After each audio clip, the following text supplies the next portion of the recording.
Welcome to Pop History Discussions, where we talk about history, culture, and everything in between. Who saw that come? And who saw where that came from? Express elevator to the penthouse suite. I'll give you fucking magic in there. Magic? You just pissed on a gypsy in the middle of fucking nowhere. It's hardly the hottest ticket in town, darling. Hey everybody, welcome to Pop History Discussions. This is episode number 7. Hi. That's Joey. It's me, Joey. We're almost at number 10, man. Aww. 10 episodes. We should do something special for that one. It's an anniversary special. What do you do for your 10-year anniversary? Is that Just relive old 10? memories. So basically, have a lot of silence on the podcast, make a lot of breaks, passive-aggressive jump cuts, tendencies? which you're going, meh. Just randomly. Yeah, I wouldn't mind that. Well, he's in the field right now. He's not here. Neither is Taco or Daniel. It's going to be a really short podcast today, maybe just tight 30 minutes. Joey's got to be somewhere. Joey, why don't you tell the people where you got to be? I have auditioned to join the sketch ensemble for Second City Hollywood. Nice. It's kind of my first audition to go do something actual, like semi-professional work. It's only available to the con students, so I was like, oh, fancy. So we'll see how that goes. That's going to be later today. Awesome. Do you have any plots in your head that you're working out? I'm presenting an infomercial for an app called Espera, which is essentially an app where you hire someone to wait in lines for you. It's like, say, at the DMV, you're waitlisted for a class. You hire someone to go stand in place as a body for you. And when they're close to getting to the front of the line, they'll notify you, and you can just show up and take their spot. I told the idea to my brother, and he's like, that actually sounds like it would be a real thing. I could see that on TV. But, Espera. you need a good name for it. And I was like, well, shit. I'm going to use a Spanish word. Espera sounds pretty nice. That's not Spanish. I mean, you got Uber, you got Lux, Espera. But siéntate, just it doesn't have a ring. Parar. It's crisp, but it doesn't have that ring. Does not. So that's basically what we're going to do in about an hour and a half. Nice. So today we're going to be talking about dark Disney reboots, I guess. Reimaginings, if you will. Reimaginings. We love Disney. It's everywhere. Yeah. You know, we love Marvel associated with Disney. They're buying everything up. They're becoming a huge conglomerate. But I think they're being good caretakers, though. They are. They're doing it well. They do a good job at keeping that face. Well, it's just a matter of everyone was just kind of worried about them basically coming in, cleaning house, and making everything kid related. But they're doing a pretty good job of kind of dusting up the cobwebs, saying, "Okay, look, we're gonna inject a shit ton of money into your franchise. We're gonna need you to actually produce." Yeah. Pixar's nailing it constantly. Marvel's doing its thing. We get to see what Star Wars has to present, but I wouldn't mind seeing a more adult Disney movie though, like an actual neither. from Disney. And they do allude to adult themes quite a bit in their older movies, Right, The and- Rescuers, and there's stuff like that. stuff like the Lone Ranger. People die constantly. There's John Carter Mars. Straight up just kills a crap ton of aliens in that movie. But nobody gives a shit about aliens. Yeah, and it's just it's PG-13 or what have Yeah, you, so it's still kind of definitely. lighthearted and off-screen kind of stuff. But what we wanted to talk about today was more of what we do differently. What we do differently, or how we would want an adult version of a Disney movie. Right. If they can push the letter, so to speak, Right. to that really hard R. Right. And the one I could want to see is Drop it on us. if they. Now, we didn't tell each other ahead of time what we were going to do. So I wanted to keep it for the show. We have no idea what we're going to talk So about. we're very excited about this. So the movie I would want to see is. Well, wait, sorry. Again, before you bring it up, let's tell the people how we're going to structure this thing. So we're going to talk about the story, the characters, Yeah. the actors that we want to play those characters, and why we chose it. Okay. Okay, so go ahead. Okay. So. I'll shut up now. Are you sure? Yes, Positive. absolutely. One more thing. Maybe. Oh God. Okay, yeah. So basically, the movie I would want to see is an actual true to the myth Hercules movie. Okay. So I've started watching a bit of the The Brett Ratner one? was it the Rock one? Yeah, that was Brett Ratner. Okay, yeah, I started watching a bit of that one. I don't want and to call it a film, but it's from Brett Ratner. It's a project. I like The Rock as Hercules. He wasn't too bad. He wouldn't be my pick though, but the beginning introduced the mythos behind Hercules, and it still kind of got a few things wrong. And I love the Disney movie of Hercules, the animated movie. So wait, he didn't have a sadder sidekick voiced by Danny DeVito? No, he does. Well, he's got a satyr. That's his trainer, so to speak. But what they missed though was the whole how he's an actual full-blown, like full-blooded god, where his mom's Hera and his dad's Zeus, which wasn't the case. He was born of a priestess and Zeus, and it's kind of fucked up because Hera's the goddess of like the home and like the family and like being a wife, I guess. Yeah. So her job is to be, Taking care of the domicile. Yeah, her job is to be like true and faithful to her husband. Meanwhile, Zeus is like going out and fucking everything that moves. Yeah. That's just You mean Zeus? Zeus, yeah. Yeah, you said Hercules, I think. Oh. Zeus is fucking everything fucks inside. everything. Everything in 2 legs, and he'll turn into a goose to do that too. So, obviously, if you're the wife of this guy who's kind of roaming around, you're gonna be kind of pissed off whenever he falls in love with someone that's not you. And yeah, because the guy's never called the slut. You're never gonna call Zeus a slut. yeah, it's just fuck the patriarchy. Zeus the player. Zeus is, well, he really was. He had a lot of Yeah, guys. he really got around. So Zeus fell in love with Hercules' mom, had Hercules. Hera's pissed off, so she sent 2 serpents to go kill him as a baby.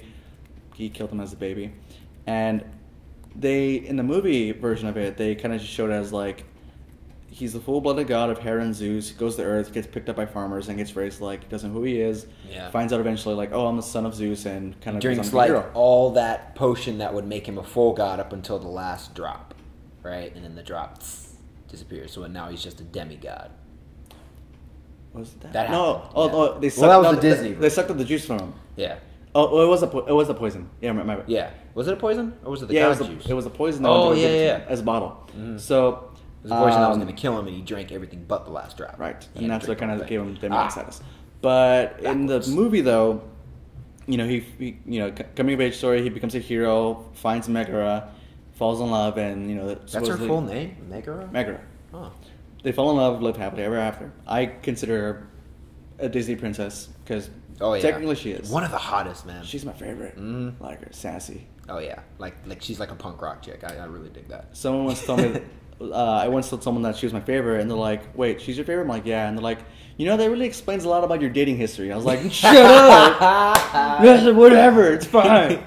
So that's the way the movie ends, with them kind of getting together, and that's it. But in the actual mythos, they get together, sure, but It's got to be a little bit more brutal than that. Oh, You pretty much just so. Like, they get quarter. married, they have kids and stuff. But Hera was just like, okay, fuck that. I don't want you to be happy. You're like the son of my adultering husband. Like Lucille Blue. So one night she makes him go mad, and he hallucinates that that his whole family is his enemies. His wife, his 2 kids. So he goes on a rampage and just brutally murders everyone. Oh. And he, after, it's all said and done, Hera, like, snaps her fingers, and he comes back. And he's just like, oh no, just meltdown, freak out. He murdered his love and his kids.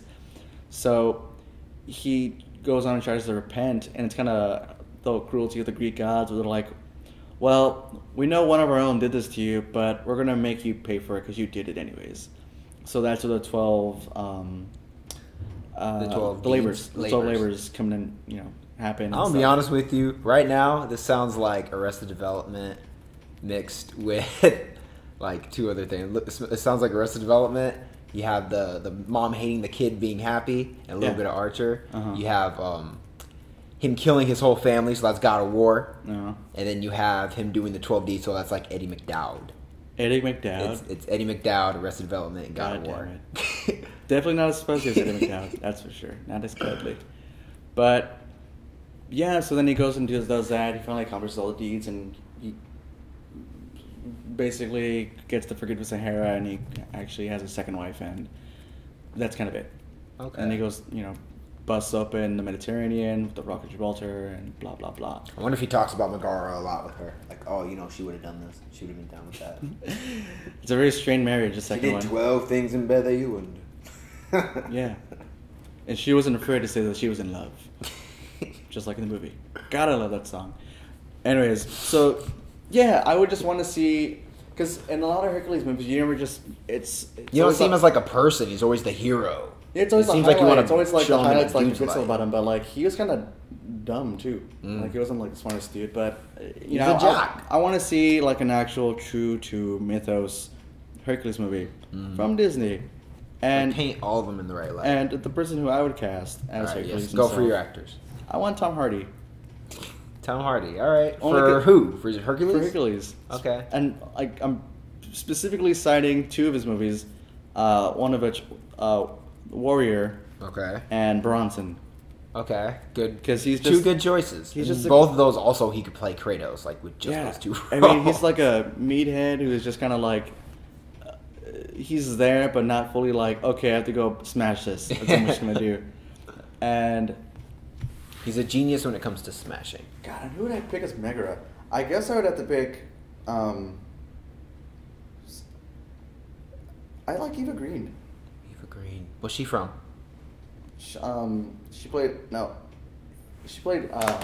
Vesper from Casino Royale. I saw Casino Royale once. I think her name. I'm pretty sure. Yeah, so she's in that. She's also in the 300 sequel. She's, Oh yeah. Okay, she's also in Sin City too. I haven't seen. Like she's known for like having the crazy eyes. I guess so. Okay, she would make a very good Megara, and especially since she played in 302, that would make 302 Dalmatians. That would make a lot of sense. But yeah, I mean, and Xerxes DeVille. who would I pick as Zeus? It's gonna be a well. I imagine like Liam Neeson playing Tom Hardy's dad, because he seems like he could have been a badass like Tom Hardy back in the Well, he's day. also played Zeus too. Mm-hmm. So, So there's there you that. go, it ties in. That wouldn't be too bad. Hera. I mean, at this point, it's got to be oh my God, her name's escaping me. Lucille. Oh, Jessica Waters. Yes. Yes. Mallory Archer. Yeah, basically that. See, Basically that's that. why you're full of. I think you've had Arrested Development on the mind. Evidently, I guess. But I mean, So yeah. why'd you choose Hercules? Is it because you're so into Greek mythology and stuff? What, like because we did 300? I was like insane about Greek myth when I was in 5th grade. Like, I had this huge, like, almost 2-foot wide golden book about Greek mythology, and I was like a part of the 5th grade library, so I would be the only one like checking it out and reading it. And I'm like, oh my God, do you guys know this is real? Like, not real, but like, guys, like this stuff happened and stuff. Yeah. Like, you know, so when you're super young like that, you just have a really active imagination and just constantly thinking up the stuff. And I was just like, wow, that's like so cool that this stuff. Those stories are so imaginative. You know, like the Minotaur, Right, And, and then the as Kraken. like as you kind of grow up, you start. Of course, that was kind of like a kid's book, so it's kind of like, you know, the highlights of it stuff. But then you start doing the actual reading on the actual mythos, and you're like, oh, this is every Greek myth has is a tragedy besides like Jason and the Argonauts. I mean, well, happy ending for Jason, sure, but Yeah, not for everybody else, not so much. not for everyone else. But I don't know. I really, even though there's no real career choice for it, like, could I have majored in Greek myth? I would have done that in a heartbeat. Yeah. It's really great. It's so interesting, all the stories. And the fact that they tie in history, like, pretty decently. Yeah. Yeah. All right, cool. That's a good choice. So my choice, I had two because I was worried you'd pick one of mine, and you didn't pick either, so I'm kind of happy. Okay. I don't know. They're both pretty damn good. I think I'm going to pick my first one, and I think it's actually becoming a movie already. It's being directed by Jon Favreau. I'm going to start with just the plot first. It's very dark. All right, so we open up in 18th century India. Okay. Now, we know that they have ties with England. They're under thumb by England, oppression and industrialization at the time of industrialization and all that. And there's a British sea captain that's transferring precious cargo from India to England. On the way there, he manages to sneak a stowaway onto the boat, has his way with her. I'd say consensually, just because it's a more beautiful story if it is. If it isn't, you're looking at me really weird right now. We're going R. Yeah, we're supposed to be. So we gotta go. It's deep. gotta be hardcore, Jordan. We gotta go dark. Okay, so then it's Hardcore. not consensual. Maybe it's not consensual. Maybe she was coerced. Maybe she's like, you want to feed your family. He kept her as a concubine. He wanted to pull a real Pocahontas on this bitch. Got it. So she was like 12, Jordan. She was like 12. She's just a little girl. God. So he gets her pregnant. Okay. She's a stowaway with the baby. No one else on the ship knows that she's there. Eventually, she has the baby. She dies during childbirth, and then during a huge storm, the whole ship goes overboard. The captain dies. Everyone on the ship dies. But this baby manages to wash up on shore in the jungle. Right. You can see where I'm going with this. Is this like a Indian Moses? Perhaps. Okay. Maybe you'll see as I go along with the story. All right. So he. Oh God! Wait. Basically gets. Yes. He gets found. Yes. Also, this special cargo that was on the ship Yeah. was for a circus, a P.T. Barnum circus. Oh, it was a fuck you. special dancing bear. Oh God! As the cage falls overboard, we see the baby fall overboard. Yes. They both wash up on shore. The baby's on the verge of death. Right. The bear also on the verge of death, Right. but its maternal instincts kick in, the mother bear, and it provides for this baby, and it Right. raises it as its own. 17 years later, we see a full-grown 17-year-old boy swinging through the trees, swinging with the monkeys, fighting jaguars and panthers and shit. He's a real Rambo, and his name is Mowgli. Yes. Yes. He has a bear. That's his mom. He has...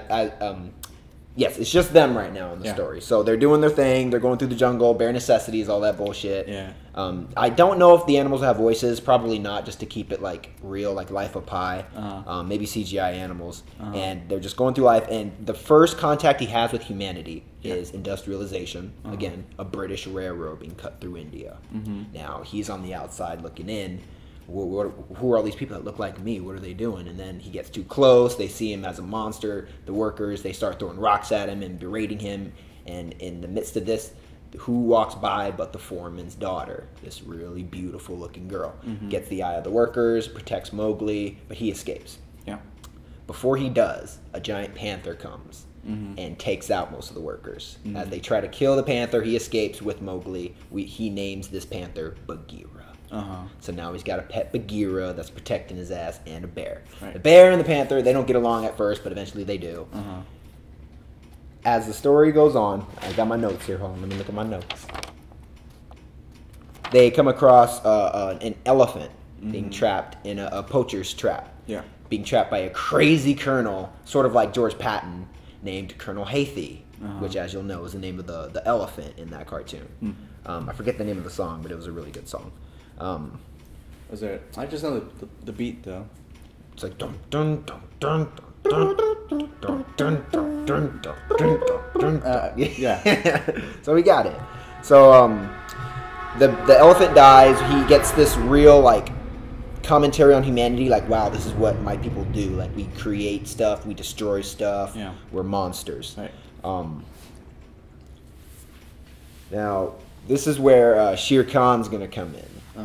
Shere Khan may actually be a talking tiger. I think that would actually be kind of scary in a rated R movie, where no other animal talks but a tiger. Don't worry, we'll cut all these dead spaces out. I'll just read it to you. Fuck it. Yeah. Baloo sees Mowgli with Bagheera. He attacks Bagheera, ensuing a conflict. When it's settled, the two make amends to save Mowgli from an elephant stampede. That's what I had, a stampede. The charge seems intentional as the elephant carries a huge gaping scar where his tusk used to be. He's in such a rage, he kills an animal thinking it's Mowgli. Mowgli hides and accidentally trips into a trap set by a poacher, Colonel Haythie. That could be maybe a possible Easter egg to Kaa. Yeah. A snake being killed. Yeah. He's taken prisoner. Mowgli's put in a cage and taken to where the elephant was tracked and killed. Sort of like a horrible ritual. The other tusk is crudely hacked away in front of Mowgli, and before Haythie can do the same to Mowgli, Shere Khan comes in, attacks, and kills everyone except Haythie, who runs into the jungle. Mowgli, who's still restrained, is almost killed by Shere Khan, but Baloo and Bagheera save Mowgli. They have like a little moment like, we need to band together to save this kid that we both love. Shere Khan escapes into the jungle. A cat and mouse scene ensues where Shere Khan and Hathi are after each other, and then eventually he kills Colonel Hathi. The girl, the foreman's daughter, as she's in another scene, we cut to her. She's being raped by a bunch of workers, or almost raped. No, let's say fully raped, because we are going for Hardcore. hard R. The hard R. Why are we doing this? They're about to have their way with her. Mowgli comes in, kills them like Rambo with a knife, sets up a bunch of traps. She aids his evasion from the other crew that's about to come and kill him. He develops a hunger for the restoration of his way of life, and this leads us into the last scene. Now, the last scene. Yes.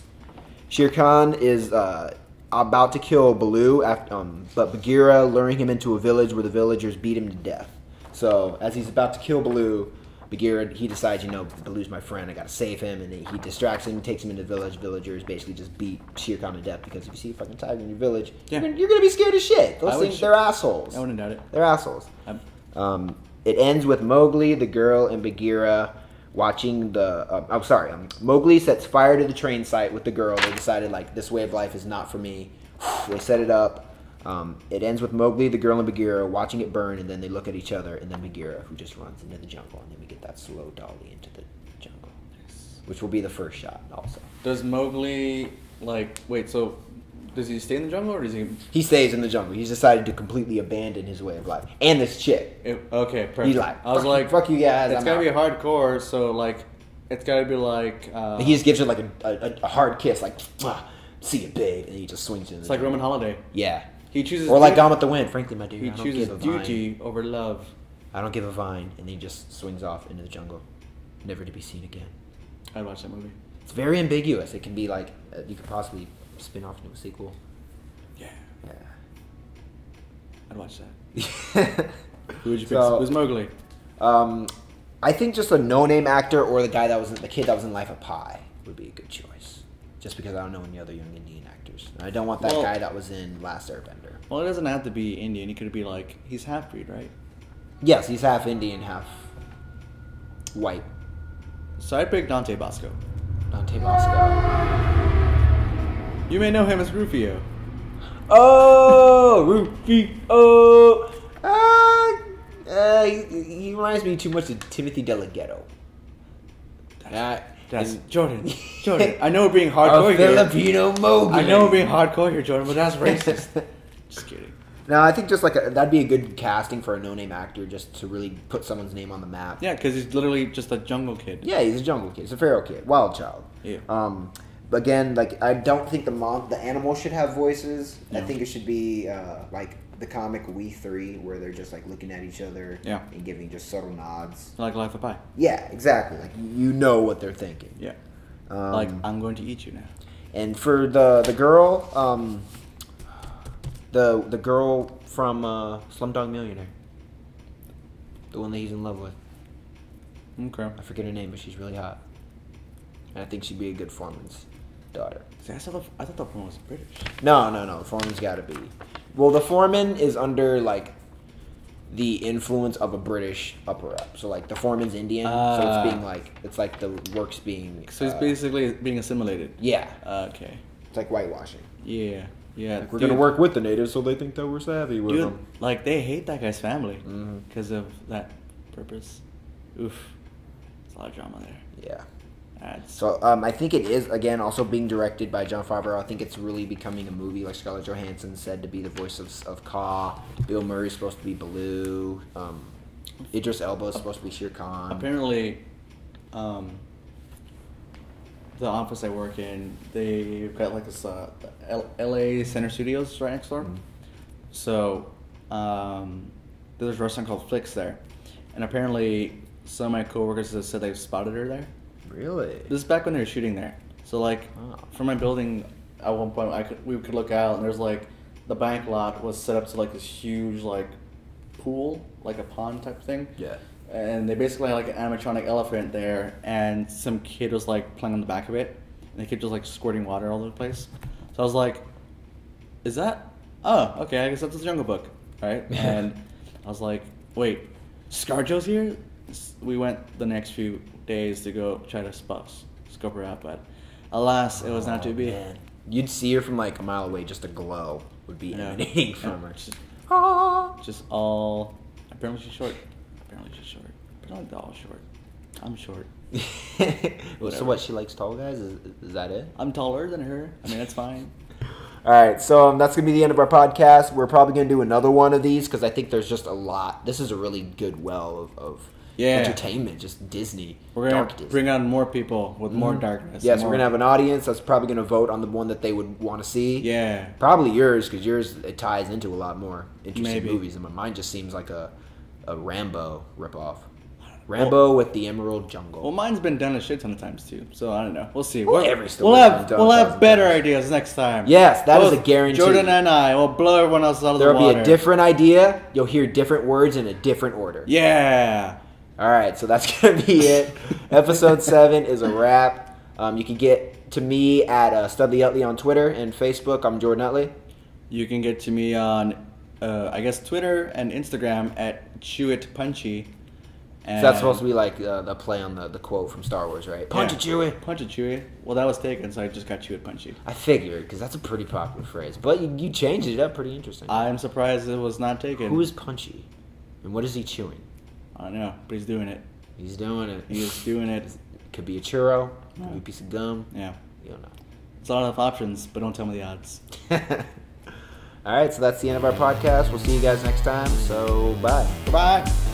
Come on, Eddie, let's get out of here! I'm bringing the party to you. On second thoughts, let's not go. This is a silly place.